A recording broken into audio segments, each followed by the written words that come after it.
베네딕트 옵션이라고 하는 제목의 책이 있습니다. 이 책의 부제가 탈기독교 시대를 사는 그리스도인의 선택, 이런 부제가 있는데요. 제목 그대로입니다. 이 미국 사람이, 이제 저자가 미국 사람인데요.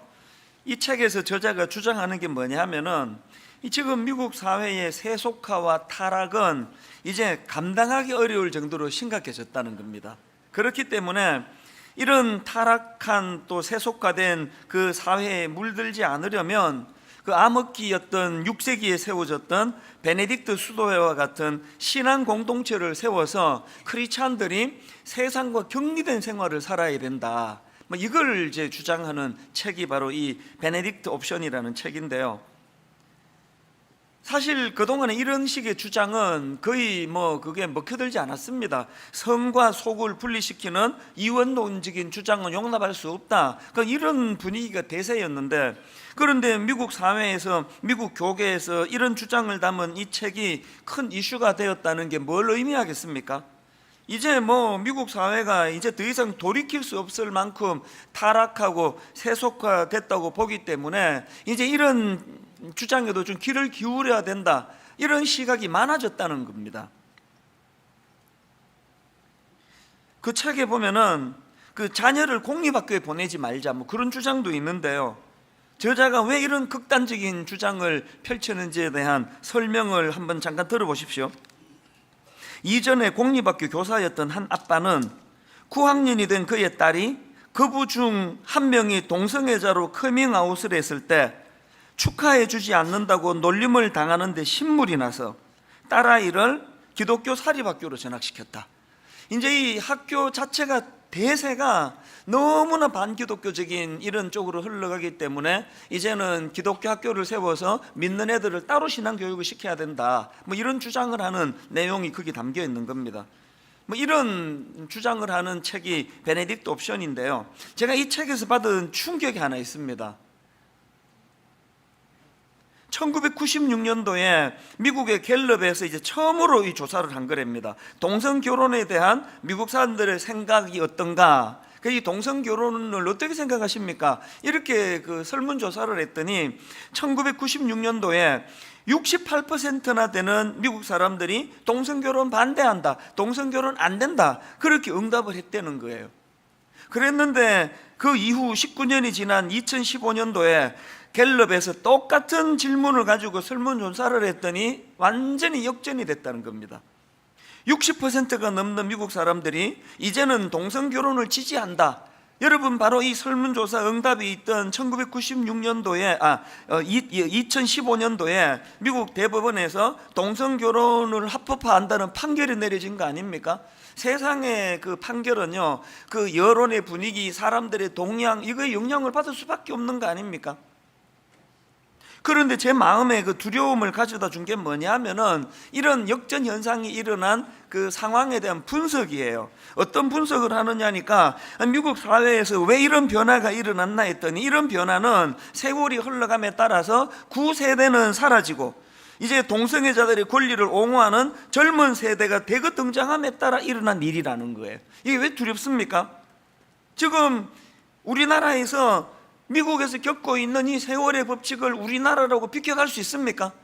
지금 우리 세대는 그래도 이런 그 기존의 어떤 질서를 흔드는 동성애 같은 이런 거에 대하여 격렬하게 반대하면서 유지가 되겠지만, 그러나 우리는 나이 안 먹습니까? 이제 우리 세대가 이제 나이가 많아지고 세월이 흐르고 나이 들고 우리 세대는 죽고 없으시면은 이제 그 다음 세대가 올라오는데, 이 세대 아이들이 우리 세대가 됐을 때 우리도 똑같이 미국처럼 가게 되는 거 아닌가라는 두려움이 있는 거예요. 이런 두려움을 갖고 있다가 보니까 퀴어 축제가 열려지던 그 전후로 잠이 오지 않는 거예요. 어떻게 대응해야 되나? 그래서 지난주 화요일 아침에 전체 교역자들과 함께 제가 이 문제를 거론을 했습니다. 분당 우리 교회가 이런 시대적인 부담감을 가지고 이 동성애 연구소 이런 거 하나 좀 만들면 좋겠다, 할 수 있다면. 그래서 아주 체계적으로 전문가들에 의해 가지고 이것이 학문적으로 분석이 되고, 또 분석이 된 그것을 가지고 전략을 세우고, 무엇보다도 이 분석을 가지고 우리 다음 세대를 향하여 옳고 그름에 대하여 정확한 교육이 좀 일어나면 좋겠다. 그래서 화요일 우리 전체 교육자들, 그리고 화요일 순장반에서 제가 이런 기도 부탁을 나누었는데요, 여러분도 기도해 주시기를 바랍니다.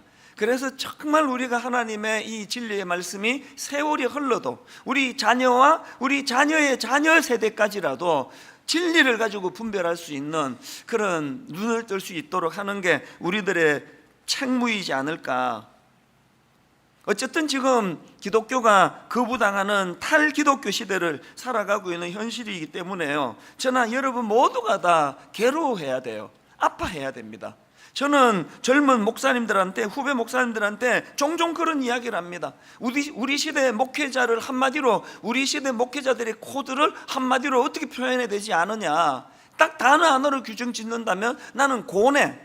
오늘 우리 시대 목회자는 고뇌. 막 개척 교회 할 때는 막 고뇌가 많고 교회 유지를 어떡하나 뭐 고민 많이 하다가 교회가 이렇게 커지고 나면은 이제 배가 불러가지고 막 고뇌고 뭐고 다 없어지고 희희낙낙거리면 그것 자체가 변질이에요. 지금 이 시대 자체가 탈기독교화인데 내 한 교회만 잘 돼서 되겠느냐고요. 모두가 다, 이건 목회자들만의 문제가 아닙니다. 모두가 고뇌해야 돼요. 제가 이런 문제로 고뇌하고 고민하면서 묵상했던 말씀이 바로 오늘 본문 마가복음 1장 14절 15절 말씀입니다. 요한이 잡힌 후 예수께서 갈릴리에 오셔서 하나님의 복음을 전파하여 이르시되 때가 찼고 하나님의 나라가 가까이 왔으니 회개하고 복음을 믿으라 하시더라. 지금 이 말씀은요, 예수 그리스도께서 이 땅에 오시고 공적인 사역을 시작하는 첫 출발선상에서 선포된 말씀이에요. 회개하고 복음을 믿어라. 여러분, 지금 기독교가 거부당하는 이 탈기독교 시대를 고뇌하며 살아가는 제가 왜 이 말씀을 다시 꺼내 묵상을 할까요? 등산하다가 길을 잃어버리면은요, 자기의 그 감각을 믿어가지고 요 길이 동쪽이 맞아 그러면서 가면 큰일 난다는 거예요. 등산하다가 길을 잃어버리면 무조건 원점으로 다시 가야 돼. 처음부터 다시 가서 다시 시작을 하지 않으면 이제 해 어두워지고 그러면 큰 사고가 이어질 수 있다는 겁니다. 제가 왜 예수 그리스도의 공생의 사역의 첫 일성인 회개하고 복음을 믿으라는 이 말씀을 왜 묵상을 할까요? 한국 교회는 등산하다 길을 잃어버린 꼴이에요. 지금 탈기독교 사회 보면서 누가 이렇게 만들어 버렸는 괴로워하면서 고통해야 되는 시대거든요. 그 등산하다가 길을 잃어버리니까 이제 복음의 첫 출발선상. 그래서 하나님의 나라가 가까웠으니 회개하고 복음을 믿으라는 이 말씀을 가지고 주님이 말씀하시는 이 믿음이 뭔가 몇 번 말씀을 드렸는데요, 그 가짜 돈을 감별해내는 위조 지폐 감별사 이야기를 기억하실지 모르겠는데요, 우리 생각에 가짜 돈을 찾아내는 감별사라면 막 여러 유형의 가짜 돈을 놓고 막 연구를 할 것 같은데 아니래요. 여러분, 위조 지폐 감별사가 하루 종일 다루는 거는 진짜 돈이래요. 진짜 돈을 연구하고 진짜 돈을 만지고 진짜 돈 냄새를 맡고 진짜 돈 계속 가지고 다니고 진짜 돈에 집중하면은요, 가짜 딱 만지면 느껴진다. 이게 가짜구나. 오늘 여러분 탈기독교 시대라고 하는 가슴 아픈 현실에 이것도 잘못됐고 저것도 잘못됐고 니도 잘못했고 나도 잘못했고 이런 그 잘못에 대한 긴장도 필요하지만 지금 더 필요한 거는 원론적인 복음, 진짜 돈이 뭐냐는 거예요. 내가 믿는 예수님이 무슨 믿음을 원하셨냐는 거예요. 내가 믿는 이 믿음의 그 대상이신 하나님은 누구시냐는 거예요. 그래서 제가 사도신경 공부하기로 결심한 겁니다. 이 사도신경은 기독교 2000년 역사 가운데 이 성경 말씀을 딱 몇 마디로 신앙 고백으로 묶어놓은 게 이 사도신경이거든요. 우리 말은 구조가 이렇게 해가지고 이제 중요한 말은 뒤에 나가기 때문에 흐지부지 됐는데요, 이게 라틴어 원문으로 보면은 사도신경이 선포로 시작을 해요. 크레도, 이 크레도가 뭐냐? 나는 믿습니다. 그래서 영어도 보면은 선포로 시작해. 영어 그 사도신경도 보면은 I believe, 딱 선언을 하는 거예요. 크레도, 나는 믿습니다. 그렇게 하고 이제 이 선포한 믿음의 대상이신 삼위 하나님. 그래서 사도신경의 그 줄거리는 딱 이렇습니다. 나는 믿습니다, 성부 하나님을. 나는 믿습니다, 성자 예수님을. 나는 믿습니다, 성령 하나님을. 이 사도신경이에요. 그리고 사도신경 할 때 이 신경을 영어로 크리드라 그러는데요, 이 크리드라는 영어 단어도 크레도, 나는 믿습니다라는 이 크레도라는 단어에서 파생된 단어라는 거예요. 제가 왜 사도신경 강해 설교를 결심했는지 아시겠죠? 그래서 이제 우리가 예수님 이 땅에 오셔서 선포하신 첫 일성이 회개하고 복음을 믿으라라는 선포인데, 이 복음을 믿으라 할 때 이 믿음의 대상이 뭔지, 믿음이 뭔지, 나는 지금 진짜 믿음을 지금 갖고 있는지, 이걸 이제 사도신경을 가지고 좀 우리가 고민해보자는 이야기예요. 베드로전서 5장 8절에도 보니까요, 근신하라 깨어라 너희 대적 마귀가 우는 사자같이 두루다니며 삼킬 자를 찾나니. 이게 딱 오늘 우리 시대 아닙니까? 이게 지금 뭐 그냥 뭐 목사고 장로고 뭐 여러분 막 그렇게 유명한 목사님 한 번에 픽픽 쓰러지는 거 보시면 모르겠습니까? 지금 뭐 누구를 망라하고 우는 사자와 같이 대적하는 마귀가 우는 사자와 같이 두루다니며 삼킬 자를 찾아다니는 시대인데요, 이런 시대의 대안이 뭐냐? 바로 그 다음 구절의 대안이 나옵니다. 연결해서 한번 보십시오. 8절부터 근신하라 깨어라 너희 대적 마귀가 우는 사자같이 두루다니며 삼킬 자를 찾나니 너희는 믿음을 굳건하게 하여 그를 대적하라. 뭘 가지고 대적하라고요? 믿음을 굳건하게 하는 게 우는 사자와 같이 우리를 삼키려는 대적하는 것들을 대항하는 힘이라는 거예요. 어떤 대적, 어떤 공격 앞에서도 우리가 해야 되는 건, 나는 50년째 예수 믿는데요, 이런 관록 아닙니다. 난 목사인데요, 이거 아닙니다. 초신자고 뭐 기존 신자고 상관없이 이런저런 우는 사자와 같이 악한 공격을 하는 그들에게 우리가 들이댈 수 있는 방패는 굳건한 믿음이라는, 굳건한 믿음. 이게 에베소서 6장 16절에도 똑같은 말씀이 나옵니다. 모든 그 위에 믿음의 방패를 가지고 이로써 능히 악한 자의 모든 불화살을 소멸하고 구원의 투구와 성령의 검 곧 하나님의 말씀을 가지라. 여러분, 능히 악한 자의 모든 불화살을 소멸하고 싶으세요? 여러분의 가정을 뒤흔드는, 여러분의 영혼을 뒤흔드는 이 무서운 공격을 이겨내고 싶으세요? 뭘 준비해야 된다고요? 모든 것 위에 믿음의 방패를 가진, 믿음의 방패. 이게 크레도입니다. 크레도. I believe, 나는 믿습니다. 크레도.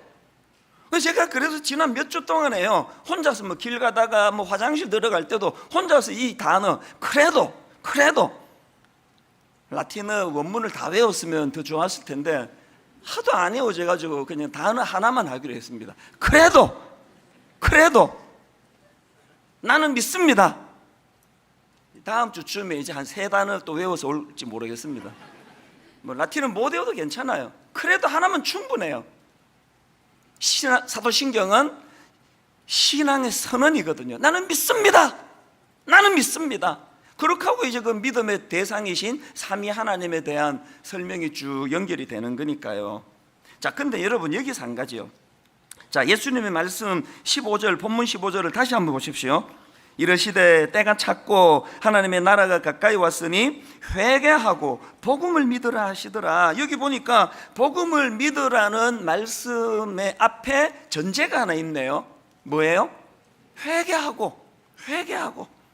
여기 나오는 회개하고 이 동사는 헬라어 메타노에오라는 단어인데요, 이 메타노에오는 회개하다, 또 생각을 바꾸다, 이런 뜻이에요. 회개하고 생각하고 어떻게 연결이 됩니까?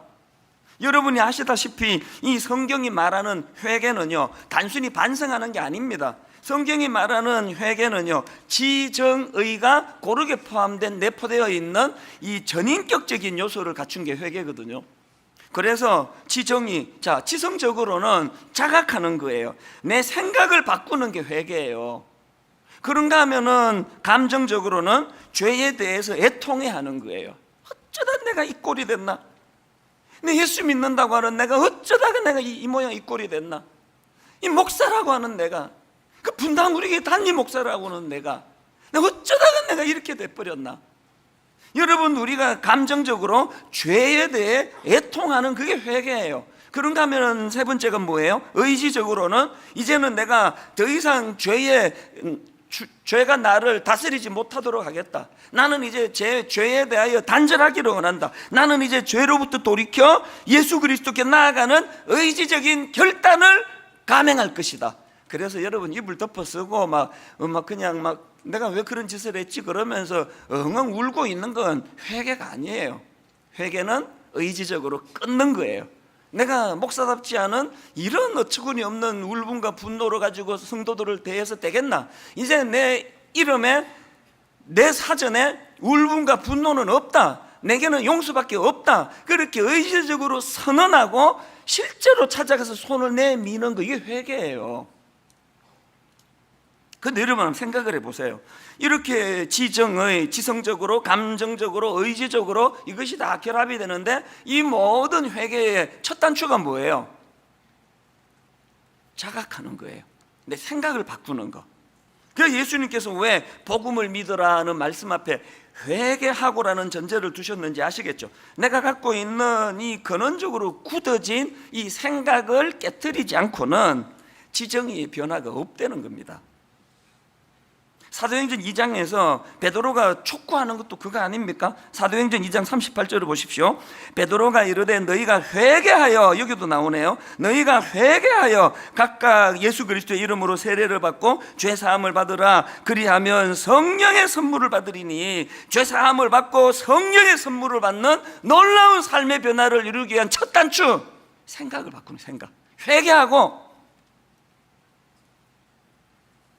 그 제가 지난주에 그 알리스트 맥그레스라는 분이 쓴 믿음이란 무엇인가라는 그 얇은 책이에요. 그 책을 읽다가 너무나 제가 인상적인 문장 하나를 제가 발견을 해가지고 이걸 옮겨 적어 놓고 많이 되뇌었습니다. 그 소제목인데요, 이런 문장이에요. 나는 믿습니다. 땡땡 큰 그림으로 들어가기. 이렇게 돼 있더라고요. 너무 와닿아가지고 오늘 설교 제목을 여기서 따왔습니다. 나는 믿습니다. 땡땡 큰 그림으로 들어가기. 예수님이 원하시는 믿음이 뭐냐? 큰 그림으로 들어가는 거래요. 그리고 그 전제가 뭐예요? 회개가 전제래. 회개가 뭐라고? 내 이 생각을 바꾸는 게 회개라 그랬잖아요. 정리가 되십니까? 회개하고 내 이 얄팍한 생각을 정리하고 믿음이 회복되면은 그게 큰 그림으로 들어가는 거래요.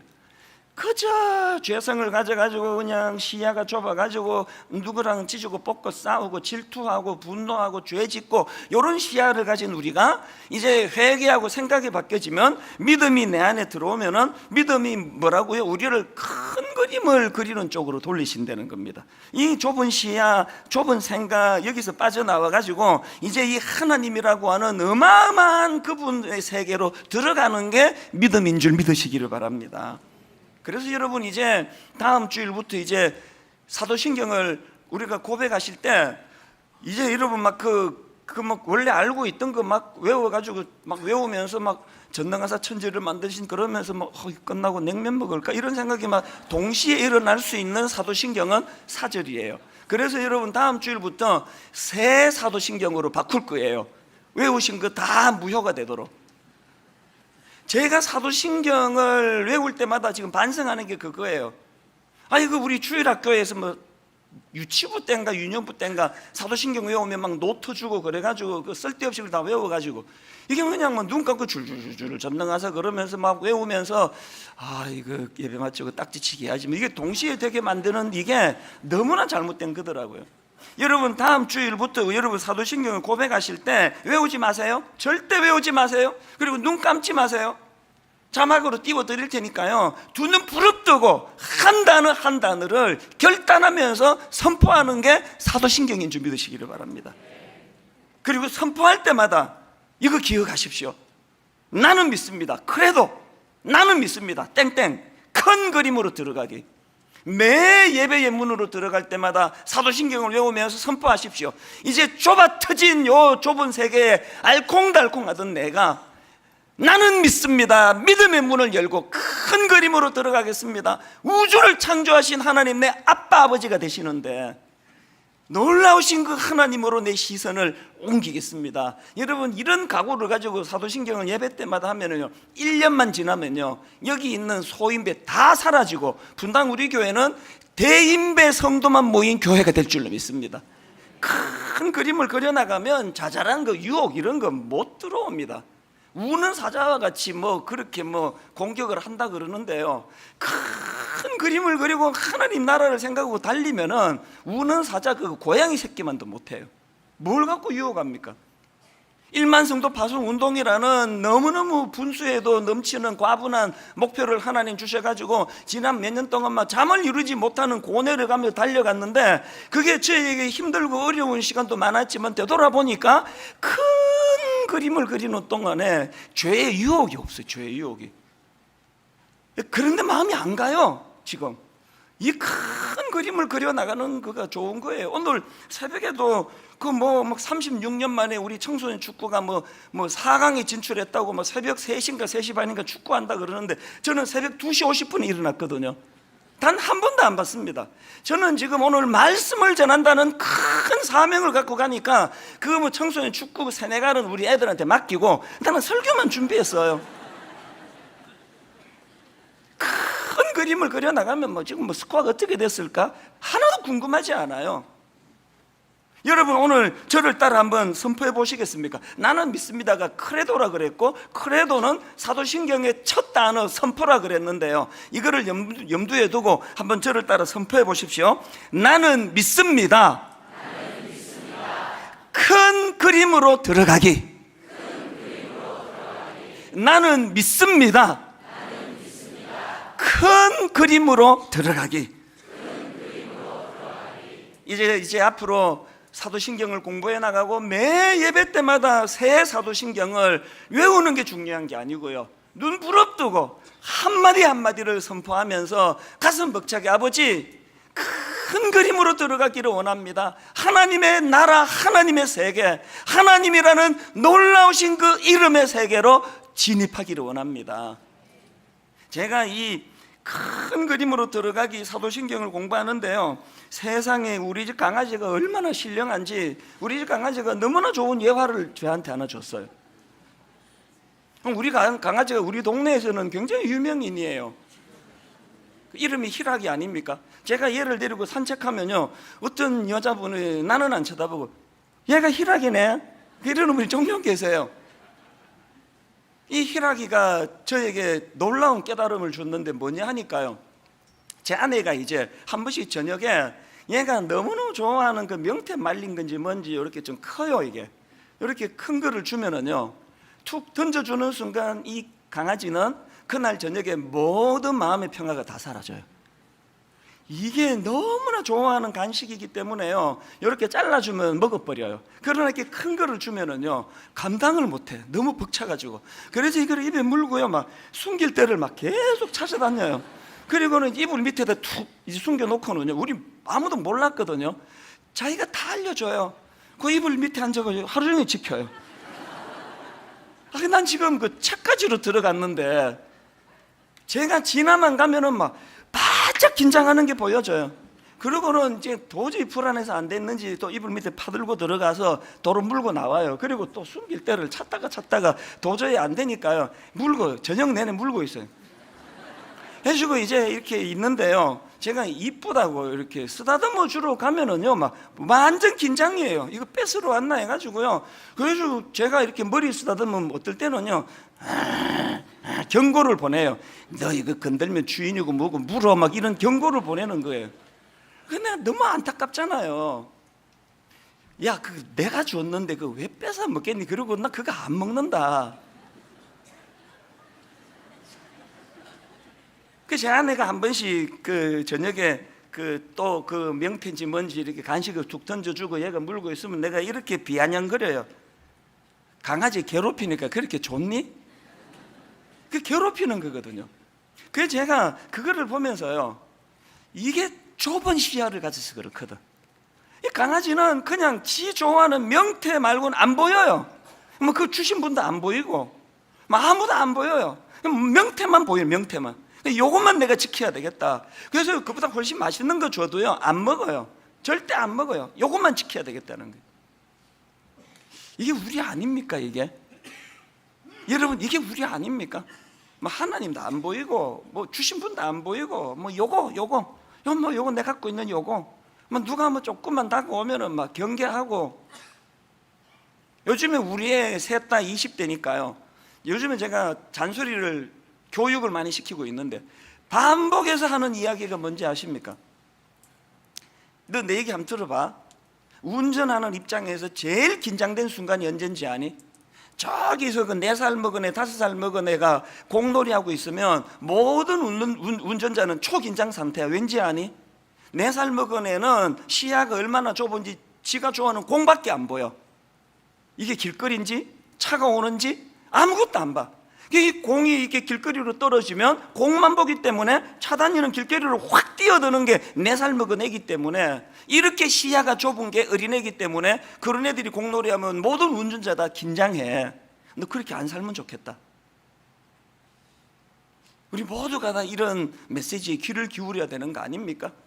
자기가 그 탐욕적인 그 공 하나에만 집중해가지고 이게 자기 인생을 어디로 파멸시키는지, 이게 자기를 어떤 길로 몰고 가는지 아무 생각도 못하는, 이게 우리 죄성을 가진 인간이기 때문에, 그래서 그래도 나는 믿습니다. 큰 그림으로 들어가기, 그 간식을 주신 주인을 알고 그 주인의 성품을 안다면, 우리 주인이 그래도 목사인데 줘놓고 다시 뺏겼나? 나는 그래도 주인을 믿습니다. 그러면 그 강아지에게 얼마나 마음에 평안이 올 거 아닙니까? 너무나 좋은 예화를 제공했기 때문에 오늘 저녁에 내가 명태 하나 던져줘야지.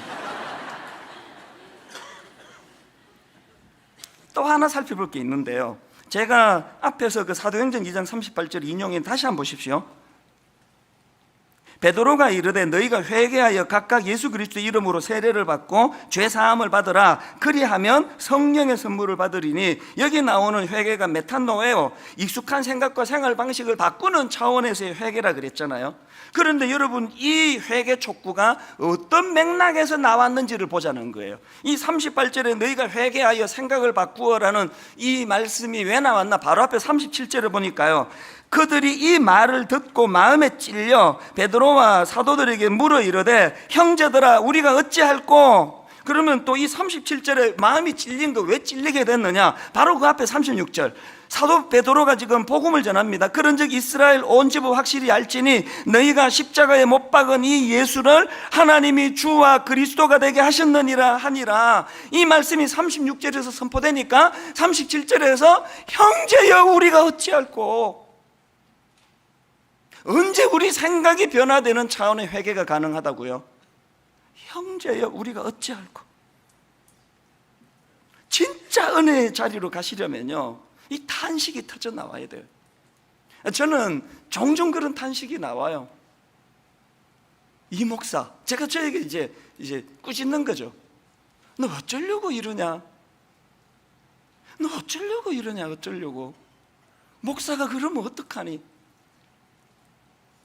여러분, 생각의 변화, 회개가 일어나고 성령의 충만한 자리로 가기 위한 첫 관문은요, 자기에 대한 탄식이에요. 한국 교회가 지금 뭐 탈기독 교회라 그러는, 탈기독 사회라 그러는데, 오늘 우리가 이거 어떻게 해야 되는 건가? 형제여 우리가 어찌할꼬? 저는요, 저에게 지난 개척 이후 17년 동안 이런 꾸지람을 많이 했습니다. 욕심이 들어올 때마다 저를 무지하게 꾸짖는 거예요. 어쩌려고 이러냐 이 목사, 어쩌려고? 그 사람 좀 많이 모이는 그게 네 눈에 뭐 엄청나 보이니? 이게 건물 짓고 막 끌어모으고 어쩌려고 그러냐? 저는 저와 여러분 모두가 다 형제여 우리가 어찌할꼬? 오늘 우리 형편을 보고 이렇게 탄식할 때 베드로 사도를 통하여 주셨던 말씀처럼 하나님께서는 놀라운 대안의 자리로 인도해 주시리라고 믿습니다. 이 전제를 가지고 우리 모두가 다 예수님이 말씀하시는 이 믿음의 자리로 나가야 되는데요, 그 하이델베르크 교리문답이라고 아시죠? 이 하이델베르크 교리문답은 1563년도에 작성된 문답서예요. 이 하이델베르크 교리문답도요, 기독교 2000년 역사 가운데 우리 윗대 조상들이 우리들에게 남겨준 너무나 소중한 유산입니다. 이 하이델베르크 교리문답 21문에 보니까 또 믿음 문제를 다루는데 보십시오. 참된 믿음이란 무엇입니까? 여기도 지금 믿음이 나오죠. 참된 믿음이란 무엇입니까? 이 질문에 대한 정답이 이렇습니다. 참된 믿음은 하나님께서 그의 말씀에서 우리에게 계시하신 모든 것이 진리라고 여기는 확실한 지식이며, 참된 믿음 하나 나왔죠? 확실한 지식이며, 그 다음 동시에 성령께서 복음으로써 내 마음속에 일으키신 굳은 신뢰입니다. 뭐가 참된 믿음이라고요? 말씀을 바탕으로 한 확실한 지식. 여기서 한국교회가 벌써 지금 이게 기초가 흔들리는 거 아닙니까? 지금 확실한 믿음, 확실한 지식이 없는데 어떻게 거기에 굳은 믿음이 나오겠냐고요. 그런가 하면은 지식만이 아니에요. 그 확실한 지식이 말씀에서 나왔나? 그리고 또 이 확실한 지식이 나로 하여금 굳은 신뢰로 연결시켜 주고 있는가? 이게 내가 지금 진짜 지식인지 아닌지 점검하는 거예요. 그리고는 그 다음 22문에서 이런 질문을 던집니다. 그러면 그리스도인은 무엇을 믿어야 합니까? 정답, 복음에 약속된 모든 것을 믿어야 합니다. 이 복음은 보편적이고 의심할 여지 없는 우리의 기독교 신앙의 조항들인 사도신경이 요약하여 가르쳐 줍니다. 왜 사도신경 공부해야 되는지 아시겠죠? 이것 한번 따라해 보시겠습니까? 사도신경 공부하는 내내 우리가 추구할 두 가지. 첫째가 뭐, 따라해 보세요. 확실한 지식, 굳은 신뢰. 확실한 지식, 굳은 신뢰. 다음 주부터 사도신경 공부하는 내내 이 두 가지가 이루어지고 있는가? 여러분, 오늘 이 혼미한 시대에 우리에게 이 확실한 신뢰, 확실한 지식, 굳은 신뢰. 병 낫고 싶으면요, 의사 찾아가가지고 그 의사를 믿으셔야 돼요. 이분은 나 병 고쳐주실 실력이 있는 분이다. 그리고 그분이 처방해 주는 약에 믿음을 갖고 있어야 돼요. 계속 그 의사랑 상담하면서 속으로 이 돌팔이가 뭘 안다고 이런 소리 하지? 그 처방해 주는 약, 이게 돌팔이가 제조해 주는 게 무슨 효과가 있겠어? 그러면 안 드시는 게 좋아. 효과 없습니다. 여러분, 우리가 확실한 지식과 굳은 신뢰를 가지고, 그래서 여러분 이사야 7장 9절, 만일 너희가 굳게 믿지 아니하면 너희는 굳게 서지 못하리라. 굳게 믿지 아니하면 굳게 서지 못하리라. 이거 뒤집으면 어떤 거예요? 굳게 믿으면 굳게 서게 되는 거예요. 너무나 기반이 약한 이 시대에서 여러분 굳게 서는 인생 되기를 바랍니다. 여러분, 굳게 믿으면 굳게 서는 사례가 성경에 막 무지 많이 나오는데, 대표적인 주자가 욥. 어떤 상황에서도 흔들리지 않는, 굳게 믿지 아니하면 굳게 서지 못하리라. 욥이 성경에만 있습니까? 지난주 말씀드렸잖아요. 교회 오빠, 영화의 주인공 이관희 집사, 그 아내 오은주 집사, 주를 향한 굳게 믿는 믿음이 서 있으니까 얼마나 이게 견고한지 죽음도 두려워하지 않죠. 우리 봤잖아요. 그거 그 영화 한번 보세요. 굳게 믿는 믿음이 내 인생을 얼마나 견고하게 하는지, 죽음의 두려움을 이기게 만드는 능력이 된 줄로 믿습니다. 오늘 결론을 이렇게 맺기 원합니다. 하이델베르크 교리문답 20문에 이런 게 있습니다. 질문입니다. 그러면 아담 안에서 모든 사람이 멸망한 것처럼 그리스도를 통하여 모든 사람이 구원을 받습니까? 정답, 아닙니다. 이 선포가 너무 단호해서 지금 섬뜩했어요. 다시요. 아담 안에서 모든 사람이 멸망한 것처럼 그리스도를 통하여 모든 사람이 구원을 받습니까? 정답, 아닙니다. 아닙니다. 참된 믿음으로 그리스도에게 연합되어 그의 모든 은덕을 어떻게 합니까? 받아들이는 사람들만 구원을 받습니다.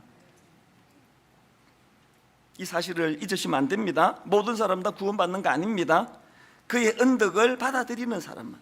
누가 구원받습니까? 참된 믿음으로 그리스도에게 연합하여. 여기 나와 있는 그리스도에게 연합하여는 한마디로 말하면 접붙이는 거예요. 접붙이는.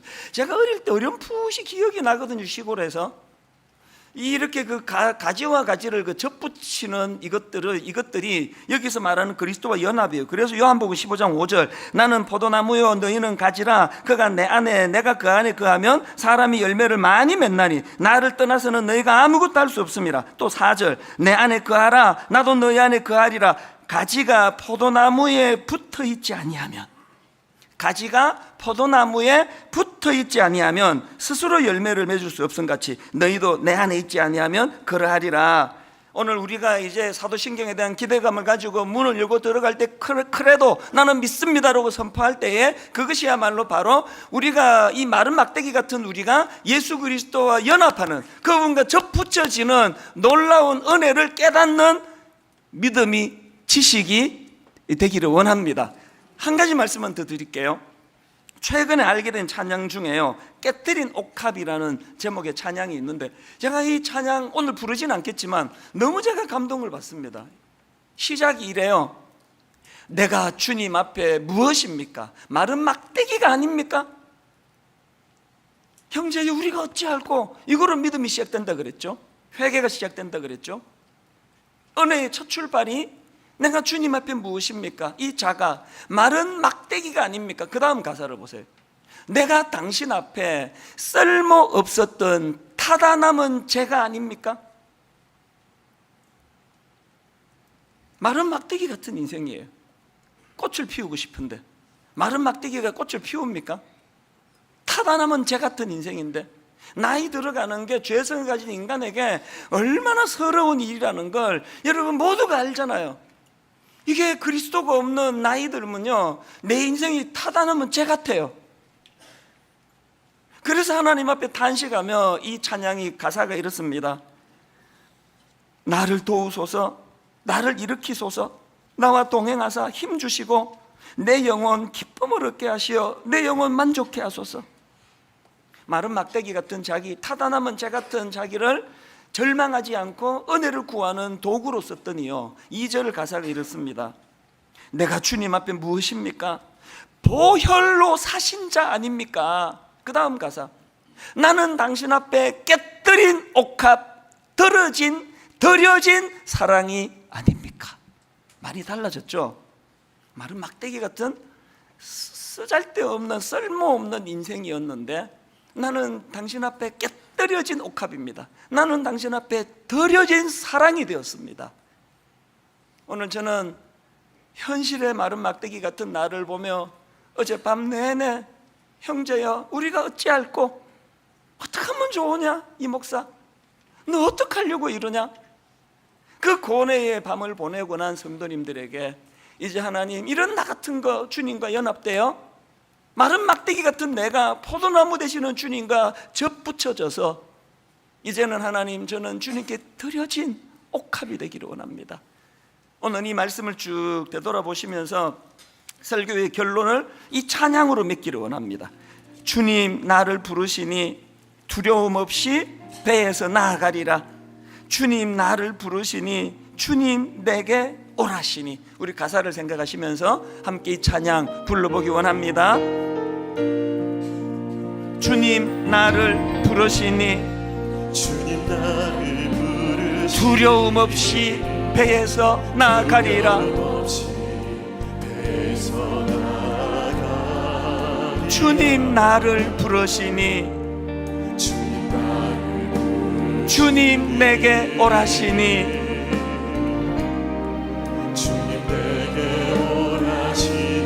주님 보고 계시기에 의심치 않고 바다를 걸어가리라. 주님 보고 계시기에 주님 여기 계시기에 상황은 달라진 게 없지만 주님 보고 여기 계시기에 이 깊은 바다가 반석이 되고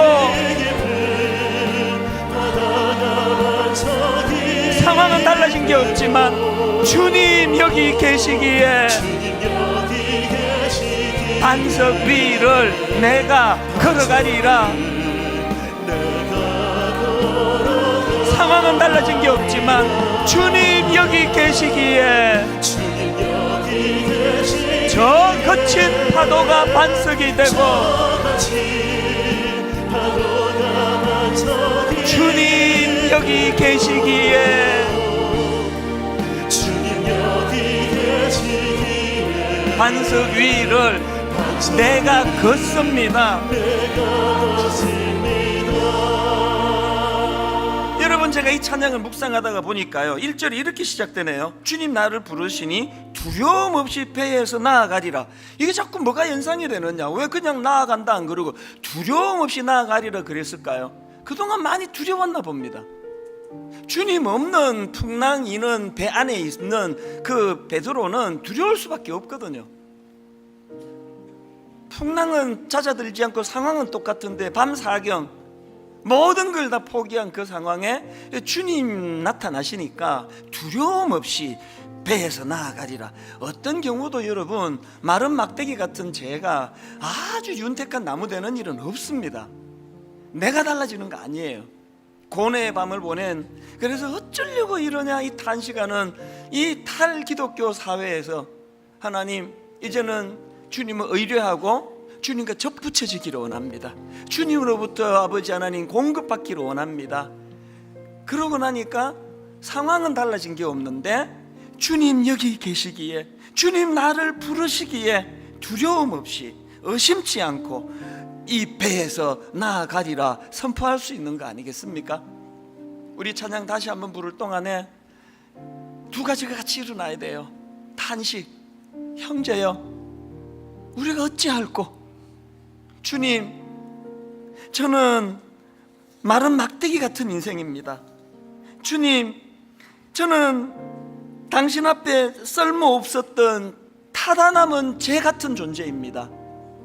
그런데 아버지, 주님과 접붙여져 그분과 연합하여 하나님 이 마른 막대기 같은 내 인생에도 꽃이 피는 이 은혜를 지금 저는 누리고 있습니다. 또 누리기를 원합니다.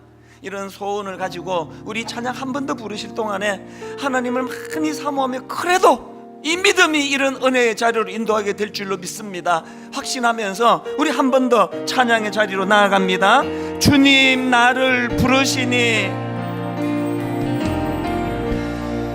주님 나를 부르시니 두려움 없이 배에서 나아가리라. 주님 나를 부르시니 풍랑이는 바닷가에 주님 내게 오라시니 상황은 달라진 거 없지만 주님 보고 계시기에 의심치 않고 바다를 걸어가리라. 상황은 달라진 게 없지만 주님 보고 계시기에 주님 여기 계시기에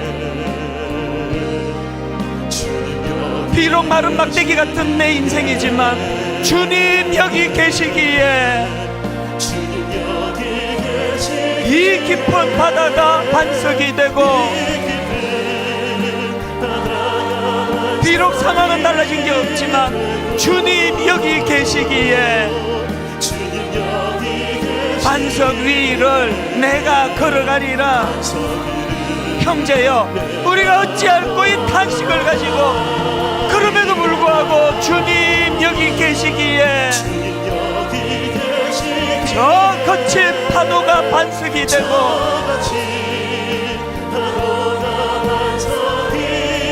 주님 여기 계시기에 반석 위를 내가 걷습니다.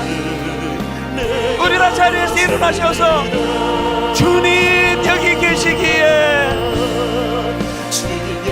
하나님 내 삶이 너무나 두렵지만 이 깊은 바다가 반석이 되고 상황은 달라진 것이 없지만 주님 여기 계시기에 반석 위를 내가 걸어가리라. 여러 가지 시련 속에 있지만 주님 여기 계시기에 저 거친 파도가 반석이 되고 주님 여기 계시기에 선포하십시오. 반석 위를 내가 걷습니다. 우리 마지막으로 한 번 더 믿음을 가지고 신앙 고백하며 주님 여기 계시기에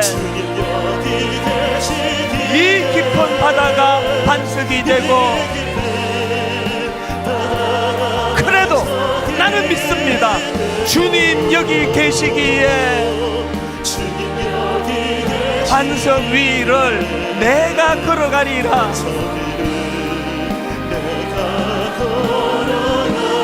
나는 믿습니다. 주님 여기 계시기에 저 거친 파도가 반석이 되고 나는 믿습니다. 주님 여기 계시기에 반석 위를 내가 걷습니다.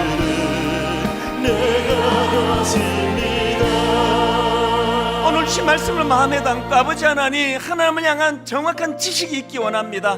그 지식이 나를 굳건한 반석 같은 아버지 신뢰의 자리로 나가도록 인도하여 주셔서 아버지 너무나 두려운 현실 앞에 주님 나를 부르시니 두려움 없이 이 배에서 나아가기를 원합니다. 오늘 말씀을 기억하며 통성으로 같이 기도하시겠습니다. 살아계신 하나님 아버지, 오늘도 하나님 밤새 우리 자신을 돌아보며 형제여 우리가 어찌할꼬, 형제여 우리가 어찌할꼬 탄식하며 아버지 아픈 시간을 보내고 있었다면 이제 하나님 떨치고 일어나 주님 나를 믿습니다.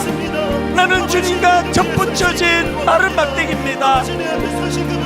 여전히 초라하기 짝이 없는 인생이지만 타다남은 제 같은 인생이지만 주님 나는 주님과 연합한 인생입니다. 나는 주님과 접붙여진 인생입니다. 상황은 달라지지 않았지만 현실은 여전히 무겁고 아프지만 변화된 게 있다면 막대 마른 막대기 같은 내가 영위하는 인생이 아니라 포도나무 대신 주님과 접붙여진 인생, 주님과 연합한 인생, 주님으로부터 공급받는 인생이 되기를 원하며 선언합니다. 그래도 나는 믿습니다. I believe. 주님 앞에 이 신앙 고백이 내 안에 능력이 되도록 인도하여 주시옵소서.